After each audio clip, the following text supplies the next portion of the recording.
Assalamualaikum warahmatullahi wabarakatuh. Bismillah, alhamdulillah, wassalatu wassalamu ala rasulillah Sayyidina Muhammad ibn Abdullah, la hawla wa la quwwata illa billah, amma ba'du. Saudara dan saudara sekalian yang saya hormati, para penyimak Al-Hikam Ibnu Athaillah Sakandari melalui syarah Asy-Syarqawi dimanapun berada. Alhamdulillah pada kesempatan kali ini kita bisa melanjutkan ke hikmah yang ke-18, di mana di hikmah yang ke-17 kemarin kita disindir oleh Ibnu Athaillah untuk tidak mudah berpindah, ya, untuk tidak mudah tergoda, ya, berpindah dari satu posisi, dari satu aktivitas, dari satu kondisi, begitu ya, ke kondisi yang lain tanpa ada alasan yang sifatnya syar'i atau tanpa ada alasan yang alasan tersebut betul-betul merupakan sinyal, ya, atau tanda dari Allah. Mengapa? Karena keberadaan kita itu tidak lepas dari zuhurul haqq.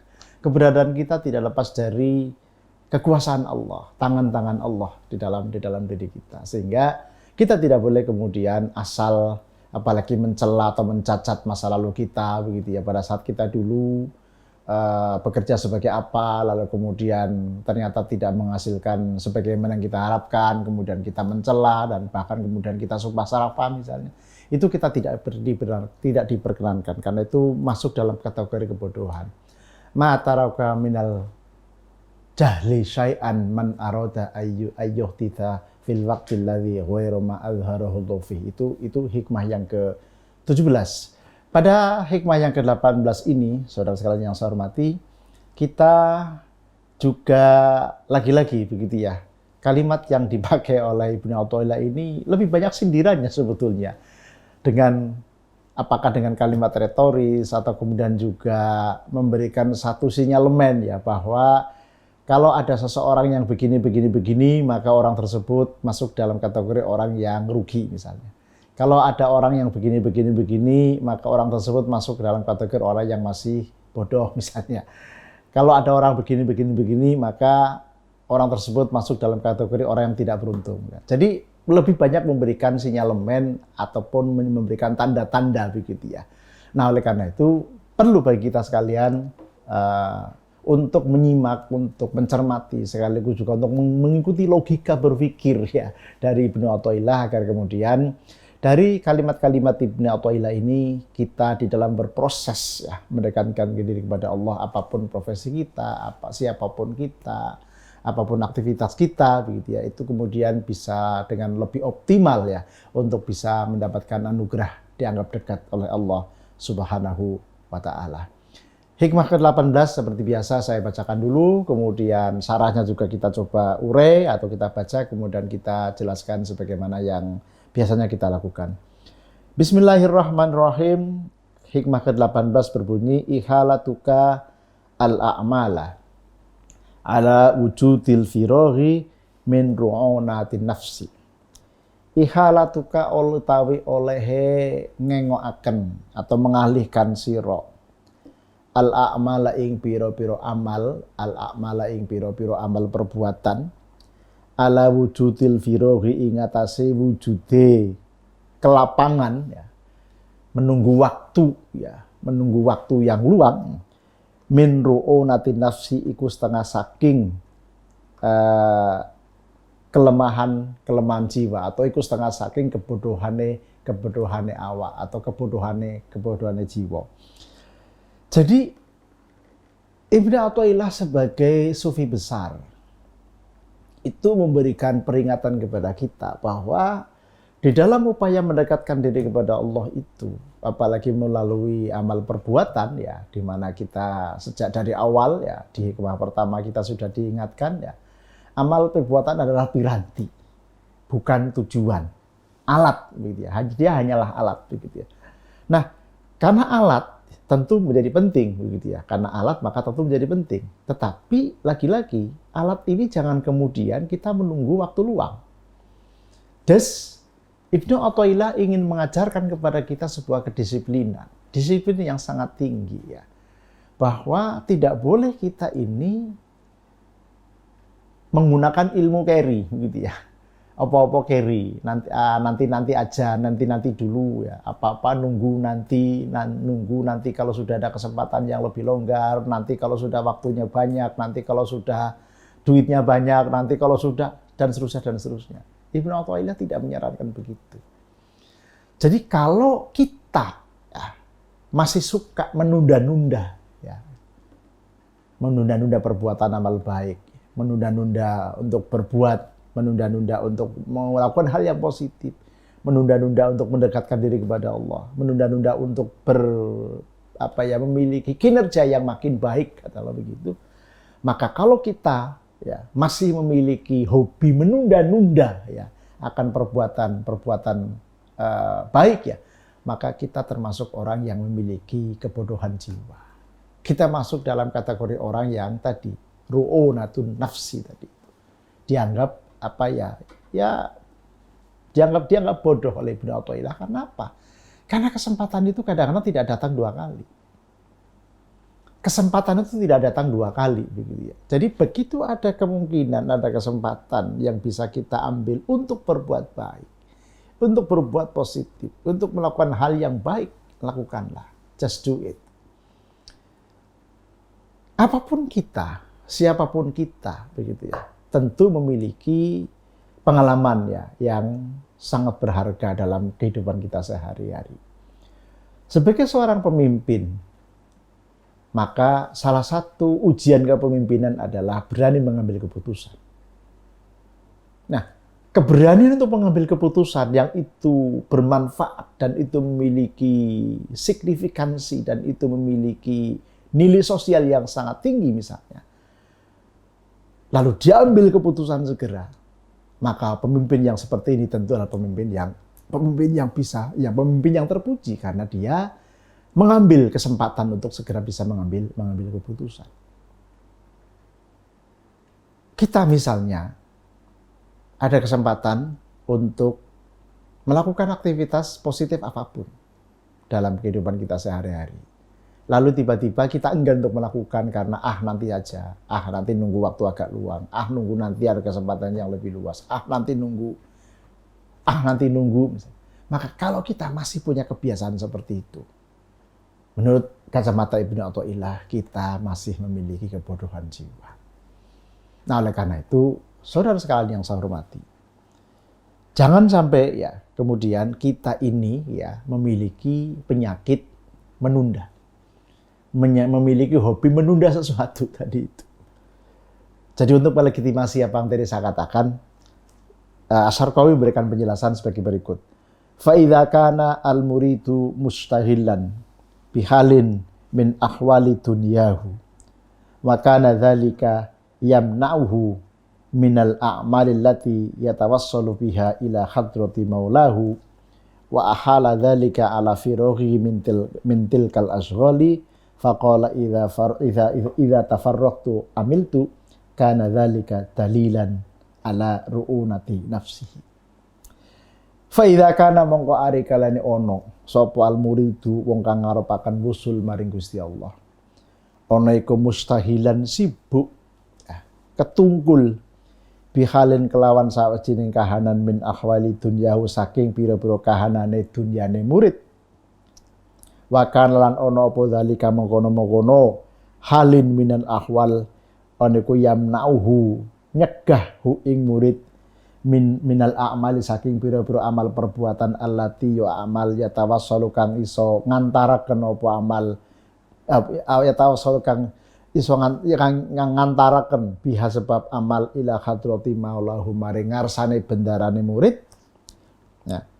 Wa ahalalan ngengokaken sapa murid dzalika mengkono-mengkono amal ala firaghihi ing atase waktu atau longgare murid mintil kal azghali saking mengkono-mengolah kesibukan faqalalan ngomong sapa murid idza tafarraqtu arekane rampung sapa ingsun atau arekalane selo sapa ingsun amiltu ngamal sapa ingsun kana mongko ana apa zalika mengkono-mengkono ahala ya atau ihalah kana mengkono Apa dzalika mengkono ikhlaone ku dalilan dadi tondo ala ru'unati nafsihi ing atase bodone jiwane murid. Jadi ketika orang ini sibuk gitu ya, memiliki begitu banyak kesibukan ya, mustahilan bihalin min ahwali dunyahu gitu ya. Tapi kemudian pada saat dia sibuk sebenarnya ada waktu, ada kesempatan. Meskipun hanya beberapa saat di dalam kesibukan-kesibukan tadi itu untuk kemudian taqarrub kepada Allah. Untuk kemudian memiliki quality time ya. Seperti kita ingat di hikmah ke-13 misalnya ada quality time ya. Atau 12 saya lupa gitu ya urutannya tentang uzlah begitu ya. Mana fa'al qalba syai'un mithlu uzlatin ya. Jadi ketika kita memiliki quality time lalu tidak dilakukan ya. Ada kesempatan tapi tidak dilakukan. Maka orang yang seperti ini ya masuk dalam kategori orang yang memiliki kerugian atau bahkan kebodohan jiwa tadi itu. Kita harus berlindung kepada Allah agar kita terhindar dari orang yang termasuk atau orang yang dianggap tadi memiliki kebodohan jiwa tadi itu. Jadi di sini begitu ya lagi-lagi Ibnu Athaillah memberikan satu resep kepada kita sekalian. Jangan sampai kemudian kita menunggu waktu luang. Menggunakan metode intertekstuality ya atau intertekstualitas ala Julia Kristeva ya. Di hikmah ke-27 atau 28 ya. Saya tentu tidak ingat persis nomor urutannya, tapi kalimatnya adalah la tataraqqab wujuhal aghyari. Itu ada kalimat seperti itu. Fa inna dzalika yaqta'uka. Jadi jangan sampai engkau menunggu waktu luang untuk melakukan muraqabah, untuk melakukan upaya-upaya untuk mendekatkan diri kepada Allah. Jadi jangan sampai kita menunggu waktu luang. Mengapa? Karena ya waktu luang itu hampir tidak ada. Waktu luang itu tergantung bagaimana kita yang meluangkan, begitu ya. Kita sendiri yang harus menjadi seorang manajer, begitu ya. Jadi kita sebagai aktor, sebagai hamba Allah yang punya kapasitas, yang punya tanggung jawab, yang punya aktivitas sekaligus juga posisi apapun posisi itu. Lalu kitalah yang kemudian mampu mengatur diri kita. Jangan sampai kemudian kita diatur oleh waktu. Kitalah yang mampu mengatur waktu kita. Nah oleh karena itu ketika ada kesempatan, ketika ada waktu meskipun sesaat tadi untuk melakukan quality time, untuk beramal, untuk berbuat kebajikan, tentu dalam pengertian yang sangat luas. Tidak hanya ibadah-ibadah mahdhah tapi juga ibadah-ibadah yang ghairu mahdhah, maka lakukanlah.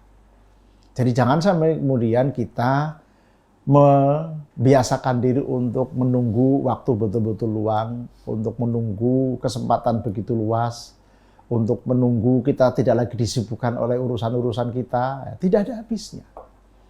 Karena hidup ya tentu tidak bisa sendirian. Hidup adalah berinteraksi, hidup bersosialisasi, hidup adalah bersosialisasi kata itu, sebagai bagian dari masyarakat secara luas. Maka tentu ya kita tidak bisa kemudian menunggu betul-betul kita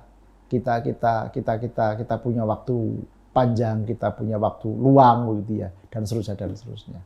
Sehingga kembali kepada nasihat dari Ibnu Athaillah yang merupakan sindiran juga, ikhalatuka al-a'mala ala wujudil firaghi min ru'unatin nafsi tadi. Jangan sampai kemudian kita termasuk atau termasuk di dalam kelompok orang yang disindir oleh Ibnu Athaillah, di mana yang disindir adalah orang-orang yang terbiasa atau punya kebiasaan menunggu kesempatan, menunggu waktu luang, menunggu lowong begitu ya, baru kemudian bisa berbuat kebajikan. Maka tentu cara yang seperti adalah cara yang keliru.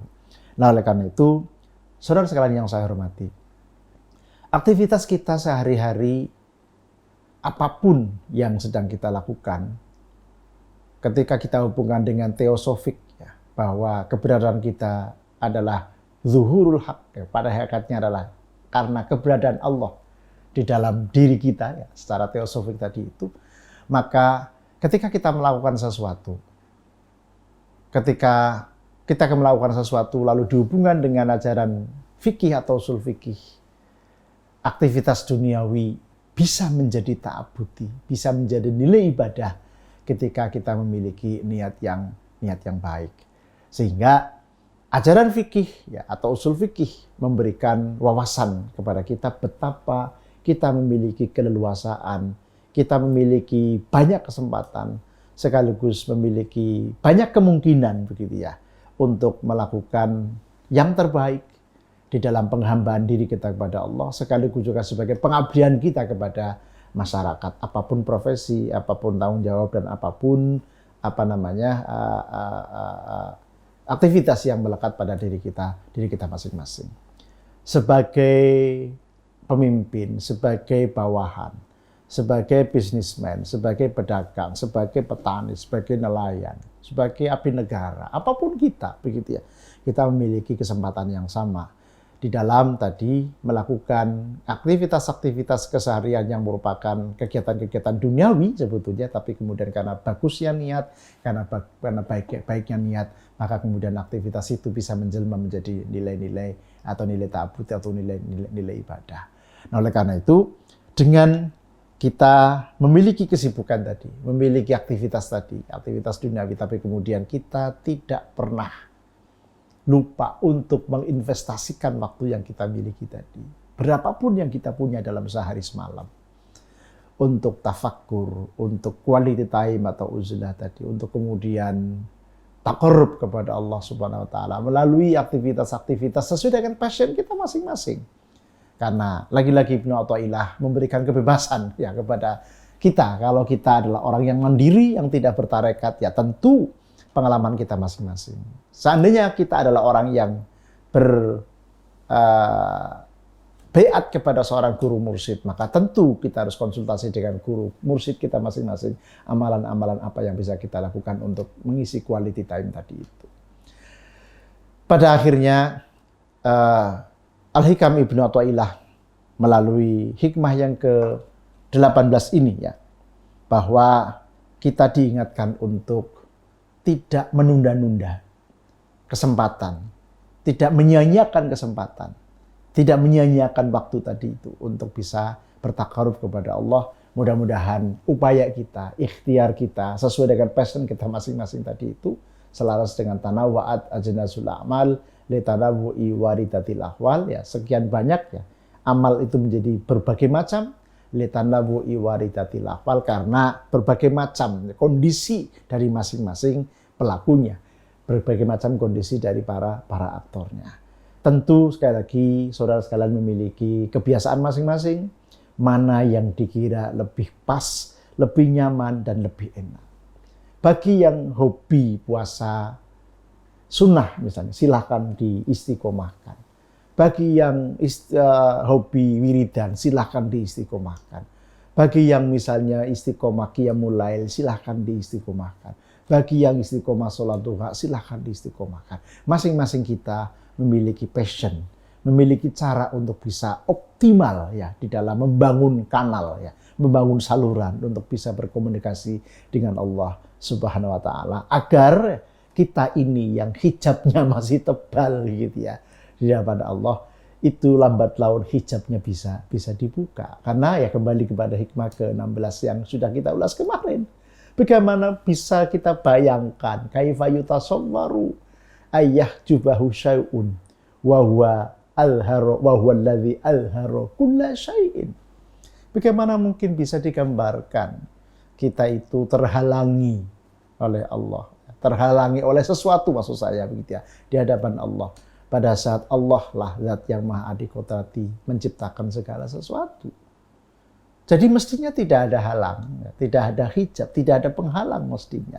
Tetapi tadi karena kesibukan kita, karena mungkin keawaman kita, atau mungkin karena niat kita yang belum begitu baik, atau mungkin aktivitas-aktivitas kita yang belum sepenuhnya kita jadikan sebagai sarana untuk mengabdikan diri kepada Allah, apapun aktivitas dan profesi kita, maka tentu Mari kita benahi, tajdidun niyah, kita perbaiki niat kita, tahsinun niat, kita perbaiki niat kita, tajdidun niat, kita perbaiki atau kita perbarui niat kita untuk tadi semata-mata menghambakan diri kepada Allah agar kemudian hijab kita semakin terbuka ya melalui wasilah-wasilah dalam hal perbuatan yang kita tidak pernah menunggu kesempatan yang luas atau waktu yang luang, tapi gunakan kesempatan yang ada dalam diri kita masing-masing agar sesuai dengan nasihat Ibnu Athaillah tadi, kita tidak termasuk orang yang memiliki kebodohan jiwa karena menunda-nunda amal perbuatan. Mudah-mudahan kita menjadi semakin baik dari hikmah yang ke-18 ini. Allahumma amin. Kurang lebihnya mohon maaf. Assalamualaikum warahmatullahi wabarakatuh.